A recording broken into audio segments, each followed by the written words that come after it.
Hey there, this is Archer.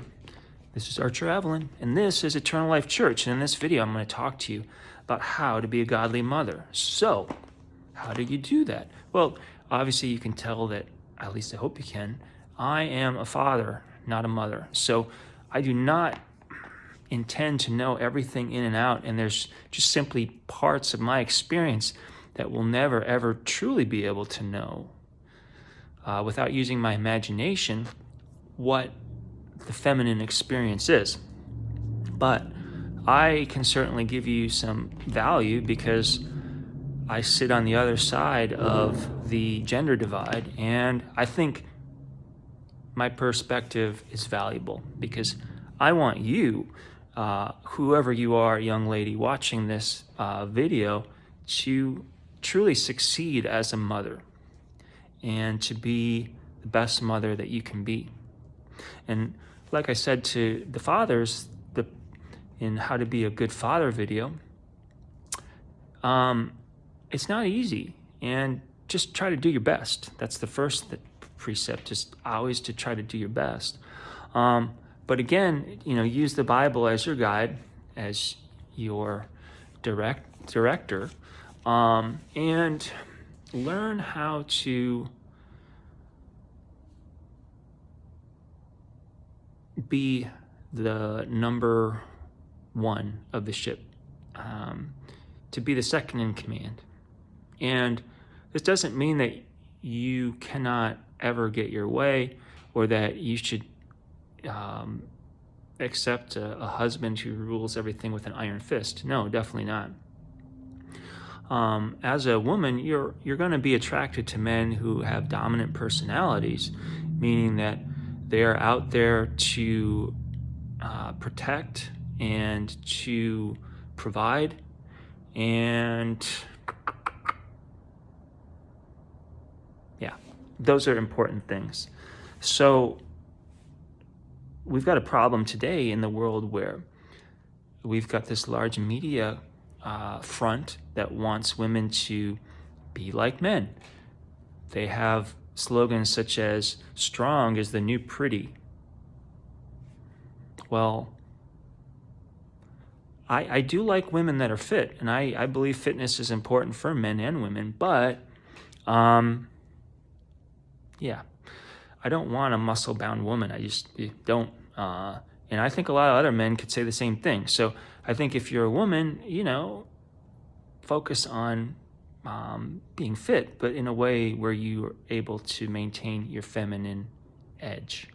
And it's very easy to do. There's a lot of great exercises, running, playing tennis, swimming, yoga, Pilates, dancing, ballet dancing. There's a lot of great feminine sports or activities that you can do. But we're not talking about how to be a great wife per se, although I think a very strong relationship with your husband is a very good basis through which you show how awesome of a mother you can be. Because having a very good relationship with your husband serves as a template through which your daughters, your sons can learn how to be good husbands and wives and fathers and mothers respectively. So that's the other thing too, is you need to think beyond yourself, think beyond your immediate needs, and think of, what's the term I'm looking for? Think of longevity or legacy. Legacy is more of something that men think about, but I think women should be aware of it too, and think that you could be the mother of kings and that you could give birth to kings and queens, right? So I think trying to figure out what a queen is important. And there's a great book by Alison Armstrong called The Queen's Code. I highly recommend that you read it. It'll make you just like the number one sweetheart of every man in your life, sons, husband, everybody else that you know that's a man. But But to be a good mother is to first realize, even before you have children, that you are somewhat a field in which a seed is planted, and you are there as the Mother Earth to give all of your sustenance, to give your best to grow that little seed into something magnificent. And that's kind of literally what's happening. When you have a baby, when you get pregnant, you have to feed this little life form that's inside of you. And if you're not careful, that little life form is kind of sucking the life out of you, so to speak. But it's your child, so you are very happy to have that. So I think it's important to start thinking of this long before you even have children, and to make yourself like the best field that could be imagined, the best place to plant a seed that you could imagine. This means making yourself healthy. This means studying and knowing what to do, and starting to think about how you want your family to be. How many children would you like to have? What lessons do you want them to learn? What religion should they practice? Things like that. I definitely don't think you should push your religious beliefs on your kids, because you don't want your kids to retract from religion and from God because they've been force-fed it as a child, right? So once you have children, though, I think it's important to keep them on a schedule. I think it's important, I definitely think it's important to homeschool them. I didn't mention that in the other video, I guess, for fathers, because, well, yeah, and I think also, too, as a mother, how can you encourage your husband to, without like offending him or implying that he's not providing enough, but how can you help him to become a better provider? Like, what things can you do to make your household so efficient that, when your husband gets home, he's like so happy because you are just like this rock solid homemaker? I think a homemaker, a mother, a wife, I think those are really honorable positions, and I don't think those should be poo-pooed on at all by our media machine that wants to profit off of the labor of women as well. Now, I'm not saying that you should stay at home and have to necessarily stay at home. It might not be easy to do that because, hey, things are not as it's not as easy for one person to earn a living as it used to be, because our currency, we no longer have money in America. We have currency, and that currency has been devalued and is continuing to be devalued as we speak. But this doesn't mean that it's impossible. And if you have a real passion about something, there's so many ways now with the internet that you can help people, serve people, provide value to people, and earn a living from that by using the internet. So, if you want a side hustle while you're raising your kids, I think that's wonderful, and I think you should do that. But remember that being a wife, being a mother, being a homemaker, those are honorable positions, and you don't necessarily, just because they don't necessarily pay you a physical, monetary amount, doesn't mean that you have to think that they're not valuable, because they are. They're very valuable. Also, too, remembering that there's a time in your life when you need to cut the second cord. I'm definitely, well, we won't get into that, but, generally, if you have a birth at a hospital, they're going to cut the umbilical cord. I've learned something since then. My child was born that I don't think it's a great idea to do that, to let the child figure it out on their own and not cut the cord. So, I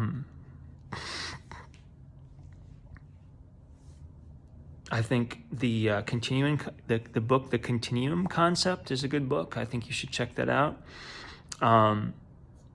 I think the more people can kind of stay away from standard Western medicine, especially when they're having kids, is important.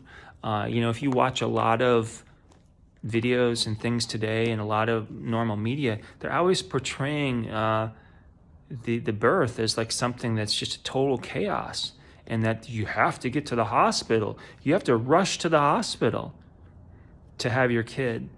And the reality is that kids have been born millennia before that, before the last, say, 100, 150 years, without any intervention. And there's a lot of countries actually that don't look at giving birth to a child as a medical condition. It's just not. So that's important. But cutting the second cord means that when your children, say come to age 12 or so, you say to yourself, I gotta cut the cord. And like, there needs to be an initiation for young men and young women where they realize that they're no longer children, and that they can step away from, mom and having to be so attached to mom. For the first 12 years of a child's life, you're the most important person in their life. So you've got 12 years to really sort of help your kids to be, great, to pour your love into them. And then you step back and you can do other things. You can, if you want to go into business for yourself at that point, when your kids are all kind of raised and they're more self-sufficient, do that. If there's a passion that you've had that you haven't been able to pursue, and it's not anything that's going to violate the sanctity of your marriage, meaning that it's not going to drive a wedge between you and your husband in any way. And the same could go for men as well. You should pursue that. But realizing that your children, they need a rite of passage to know, hey, I'm no longer a child. I'm a young man or a young woman, and I need to start figuring some of this stuff out. So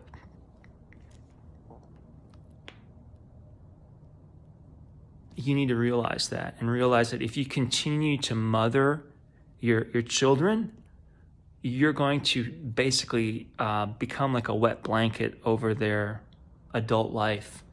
And I've seen it before in situations where the husband, there's been a divorce and the husband's no longer in the household, that women, turn to their sons, and their sons become like the surrogate husband. And these sons have to cut the cord on their own, and it's really ugly. These young men do all sorts of things to try to show that they're not these wonderful creatures. And a mother's love will continue, and it needs to be cut. It needs to, there needs to be a boundary erected so that young men and women know that they can figure this out on their own, and they have to figure it out on their own, obviously with support of a mother and a father. But as a mother, I think you need to realize how important that is, that you need to step back and say, I have to stop this mothering, because if it continues, it becomes entitlement, it becomes enabling, and because mothers can love the most crazy of things, and a woman, a mother will never let go. She'll love her sons right into the penitentiary. So there needs to be some positive father figures there, and you as a mother need to realize that. And hopefully, you can learn to stand by your husband and realize that maybe things aren't as bad as maybe you might think they are. So that's it. Hopefully that provides some value to you. This is by no means the end-all, be-all of how to be a good mother, but I think it's definitely a good start. Just, again, adopting the idea that a mother, a wife, a homemaker, those are great things, and you can become the master of those things, all right? So, as always, the light in me honors the light in you. Peace, and God bless you. Bye-bye.